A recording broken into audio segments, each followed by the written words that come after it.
2025 সালে সোনা কেনার দিক থেকে এগিয়ে ছিল পোল্যান্ড, ব্রাজিল, উজবেকিস্তান, চীন এবং কাজাখস্তান।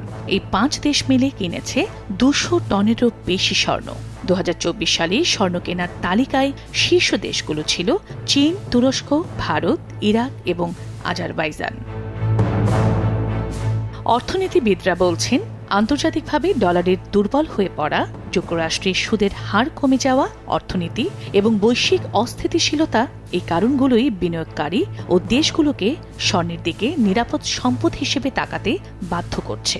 কারণ মুদ্রা, বন্ড বা অন্যান্য সম্পদের মতো স্বর্ণের মূল্য কোনো একটি সিদ্ধান্তের ফলে খুব দ্রুত কমে যায় না। মার্কিন আর্থিক প্রতিষ্ঠান জেপি মর্গান বলছে, অনেক দেশের কেন্দ্রীয় ব্যাংক তাদের বৈদেশিক মুদ্রার রিজার্ভ বৈদেশিক মুদ্রা অর্থাৎ ডলারে না রেখে স্বর্ণে রূপান্তর করছে। ওই প্রতিবেদনে বলা হয়েছে, বিভিন্ন দেশের কেন্দ্রীয় ব্যাংকগুলোর স্বর্ণ কেনার ফলে বিশ্ববাজারে স্বর্ণের দাম প্রতিনিয়ত বাড়ছে। 2025 সালের প্রথম 9 মাসে বিশ্বের কেন্দ্রীয় ব্যাংকগুলোর স্বর্ণ কেনার হার আগের বছরের তুলনায় 28% বেড়েছে। এই 9 মাসে বিশ্বের কেন্দ্রীয় ব্যাংকগুলোর ভাণ্ডারে জমা হয়েছে অতিরিক্ত 634 টন অর্থাৎ 6,34,000 কেজি স্বর্ণ। জেপি মর্গানের তথ্য মতে 2025 সালে কেন্দ্রীয় ব্যাংকগুলোর রিজার্ভে সম্ভবত 900 টনের বেশি স্বর্ণ যুক্ত হয়েছে। 2024 সাল নাগাদ বিশ্বজুড়ে কেন্দ্রীয় ব্যাংকগুলোর কাছে মোট 36,200 টন অর্থাৎ 3,62,00,000 কিলোগ্রাম স্বর্ণের রিজার্ভ ছিল, যা কেন্দ্রীয় ব্যাংকগুলোর হাতে থাকা সম্পদের 20%। অথচ 2023 সালে স্বর্ণ আকারে সুরক্ষিত সম্পদের হার ছিল 15%। সাধারণত বিশ্বাস করা হয়, যে দেশের কাছে যত বেশি স্বর্ণের রিজার্ভ থাকে তাদের মুদ্রা তত বেশি শক্তিশালী। তাই বিশ্বের অনেক দেশের কেন্দ্রীয় ব্যাংক তাদের বিদেশি সম্পদ স্বর্ণ আকারে জমা রাখে। ওয়ার্ল্ড গোল্ড কাউন্সিলের মতে, যুক্তরাষ্ট্রে বিশ্বের বৃহত্তম স্বর্ণের রিজার্ভ রয়েছে। যুক্তরাষ্ট্রের কাছে মোট 8,133 টন অর্থাৎ 81 লাখ কিলোগ্রামের বেশি স্বর্ণ রয়েছে, যা তাদের মোট বিদেশি সম্পদের 78%।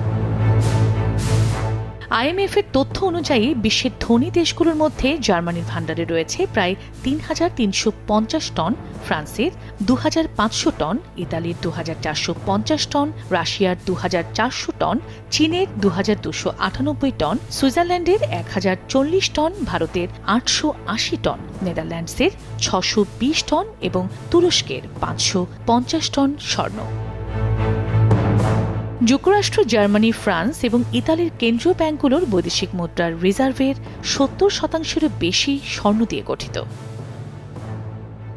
স্বর্ণ কেনার দৌড়ে বর্তমানে চীন দ্রুত এগিয়ে যাচ্ছে এবং গত 3 বছর ধরেই চীনের কেন্দ্রীয় ব্যাংক তাদের রিজার্ভ অন্যান্য সম্পদ থেকে স্বর্ণের ভাণ্ডারে স্থানান্তর করছে।